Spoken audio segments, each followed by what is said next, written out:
The sun hammered the cracked earth, leaching the last drop of moisture from the dying grasses. Alara knelt by the alkali flat, the grit chafing her raw knees. Her water skin was near empty, her throat a parched wasteland. 3 months since the fever took Thomas, for since the wagon train splintered, leaving her adrift with grief and a useless broken axle.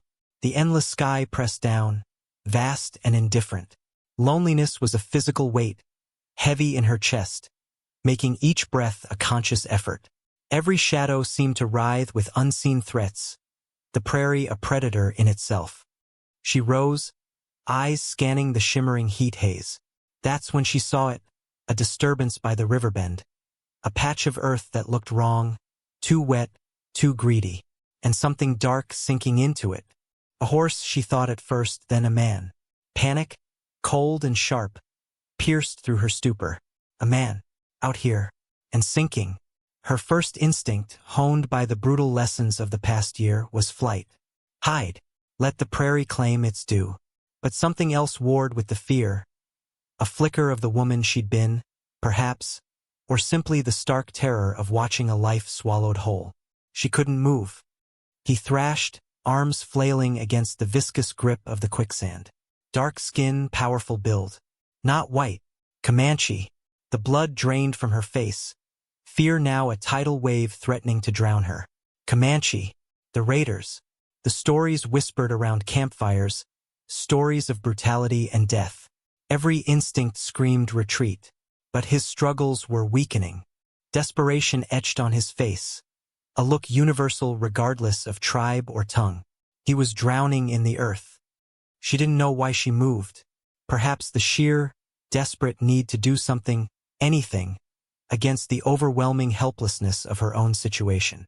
Or maybe the quicksand was just another enemy, like the fever, like the broken wagon, and she couldn't stand by while it won again. Finding a fallen cottonwood branch half buried in the mud, she edged towards the edge of the mire, heart hammering against her ribs. The quicksand sucked at her boots, a chilling reminder of the danger. She threw the branch towards him, not daring to get too close.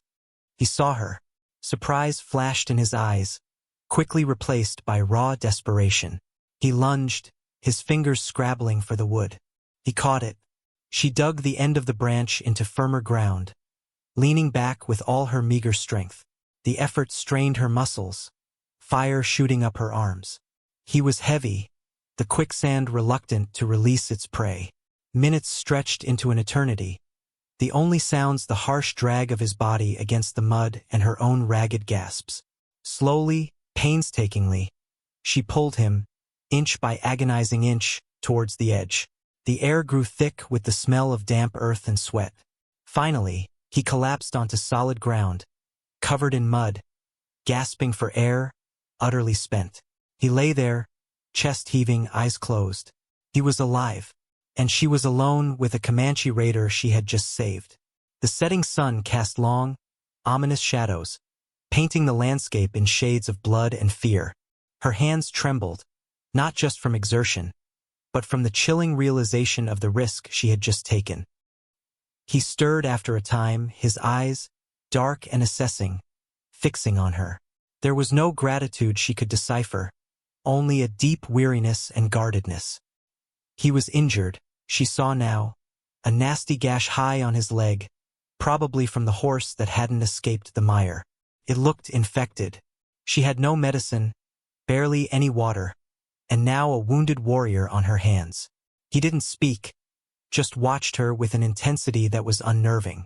The silence stretched, thick with unspoken tension. The vast, empty prairie suddenly felt very small, enclosing them in a fragile, dangerous bubble. What had she done? Her rational mind screamed that she had invited disaster. Her heart, however, was a confusing mix of fear and a strange, terrifying sense of having tied herself to another living soul in this desolate place. She didn't know his name. He didn't know hers. All they shared was the mud of the quicksand and the vast, silent space between them. She backed away slowly, keeping her eyes on him, the weight of her choice settling heavily upon her. He was a complete unknown, pulled from the grip of the earth only to land in her solitary, precarious existence. The first 2 days were a tense, silent dance around the edges of survival. He was weak from the quicksand and the fever that quickly gripped his injured leg. Alara, driven by a fearful, reluctant sense of responsibility, or perhaps just the profound inability to abandon another struggling creature, tended to him. She cleaned the wound as best she could with her limited water, binding it with strips torn from her worn petticoat. She foraged for roots and herbs, remembering snippets of old folk remedies, and brewed weak teas. He watched her constantly, his dark eyes tracking her movements, wary, unreadable. He didn't try to harm her. He didn't speak. She didn't speak either, finding no words that bridged the chasm of language and history between them. The only sounds were the wind whistling through the cracks of her makeshift shelter, a canvas tarp strung over a few poles, the crackle of their small fire at night, and his labored breathing. She learned to read the subtle shifts in his expression, the tensing of his jaw, the slight narrowing of his eyes. He, in turn, seemed to observe her resilience, her quiet determination to keep them both alive. She offered him her meager rations, dry jerky, hardtack, and he accepted with a slight nod, no verbal thanks exchanged. His presence was a constant, low hum of tension, yet strangely, it also chipped away at the crushing weight of her solitude. She was no longer completely alone, even if her companion was a man from a feared tribe, pulled from death by her own hand. Fear was still there, a cold knot in her stomach, but it was now layered with something else. Curiosity, observation, the barest beginnings of a shared space, however fragile. He grew stronger. The fever broke on the 3rd day, leaving him gaunt but lucid. He sat up, leaning against the rough-hewn poles, his gaze sweeping the horizon. His stillness was unnerving, a predator's calm. She caught him watching her sometimes, not with hostility, but with a quiet assessment that made her feel utterly exposed. She learned his name through gesture, tracing lines in the dirt, pointing to himself. Kalen. She offered her name, Alara, pointing to herself. A slight nod acknowledged the exchange. A small stone laid on the path between them. On the 4th morning, Kalen was not leaning against the pole. He was standing outside the shelter, looking east. His posture was rigid, alert. Alara emerged, her heart leaping into her throat. Had he been waiting for her? Was this it?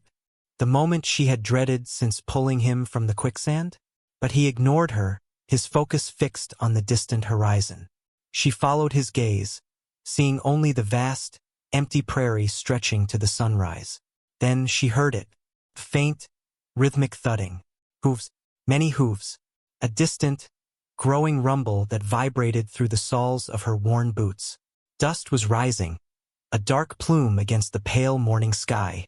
Dread, cold and absolute, washed over her. It was them, his tribe, and they were coming this way. Her hand went instinctively to the small, rusty knife she kept hidden. It was useless against whatever was coming. She knew, but the gesture was automatic.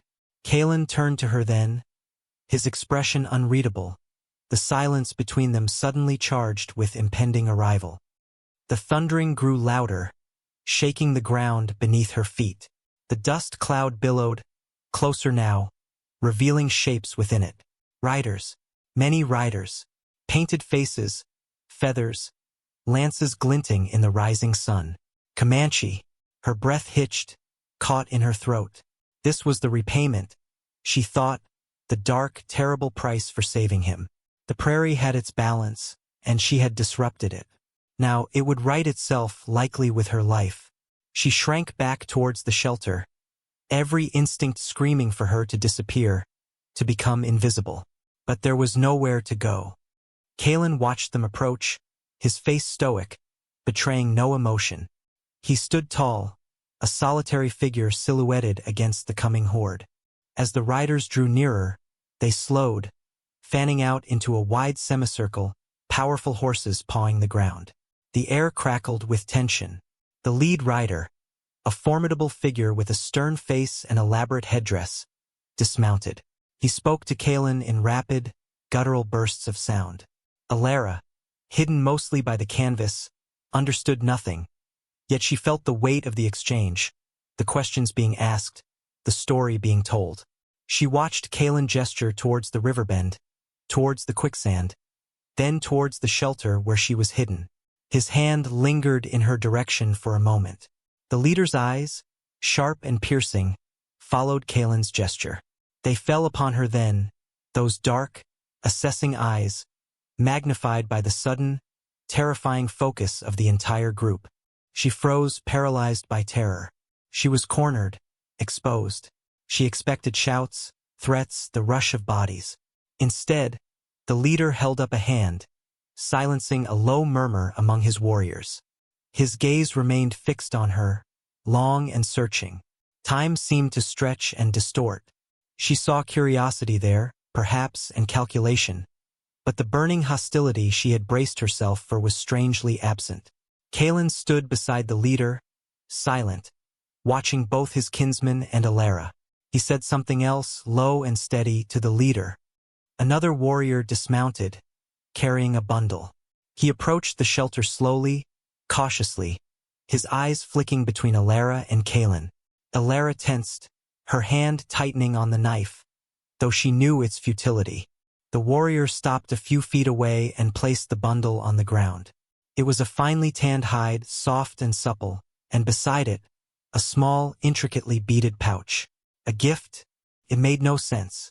This was not how the stories went. The leader spoke again, a few sharp words directed at Kalen. Kalen nodded, then looked at Alara. He made a gesture, a sweeping motion with his hand towards the gifts, then towards her. Repayment. The word echoed in her mind, stripped of its terrifying expectation. This was the favor repaid, not with violence but with objects of value in their world. A life for a life, or perhaps a life saved for a debt acknowledged. The leader gave one final, long look at Alara, then turned and remounted his horse. With a few sharp calls, the warriors turned as one, and in moments they were riding away, the thunder of hooves receding as quickly as it had come, leaving only the settling dust and an unnerving silence. Alara stood trembling, watching the dust cloud disappear. It was over. They had come, they had seen, and they had left, leaving gifts in their wake. The knife clattered from her numb fingers. She sank to her knees, the sudden release of tension leaving her weak and shaking. Kalen walked slowly towards her, his legs still stiff. He stopped beside the gifts, then looked down at her. His gaze was different now, something that might have been respect, or perhaps just a shared understanding of the strange turn events had taken. He picked up the beaded pouch and opened it. Inside were small, smooth stones and a few dried herbs. He held it out to her. Her hand trembled as she took it. The hide felt impossibly luxurious against her rough clothes. He spoke for the first time in her presence, his voice low and rough, using the few English words he knew, supplemented with gestures. Life, he pointed to himself. Taken, he drew a line across his throat. Quicksand, he pointed to the river bend. You, he pointed to her. Gave back, he gestured, sweeping motion back towards himself. Tribe. No, he pointed to the retreating dust. Debt, he tapped the hide and the pouch. The simple, stark words were more eloquent than any flowery speech. He had explained, and they had accepted. Her act of unexpected humanity had been met, not with savagery, but with an acknowledgement of balance. Kalen remained for another day, his presence a quiet reassurance.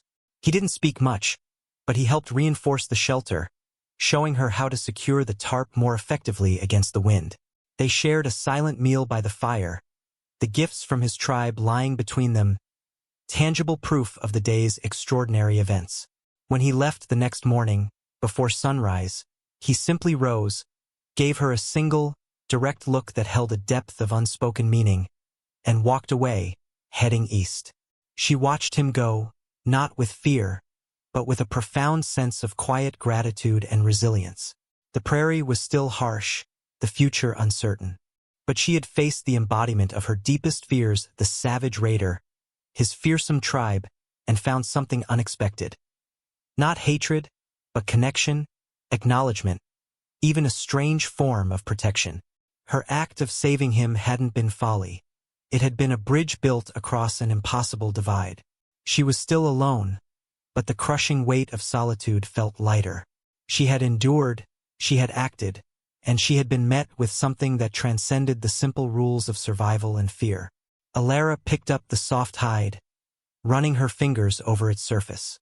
She had given life, and in return, she had received not just material goods, but a validation of her own strength, her own quiet dignity, and the fragile, enduring hope that even in the most desolate places, unexpected grace could bloom.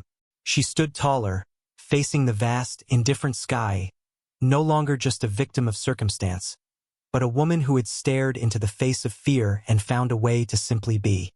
The prairie remained a dangerous place, but she was no longer the same woman who had knelt, despairing, by the alkali flat. She was changed, marked by the quicksand and the unexpected repayment, stronger and quieter than before.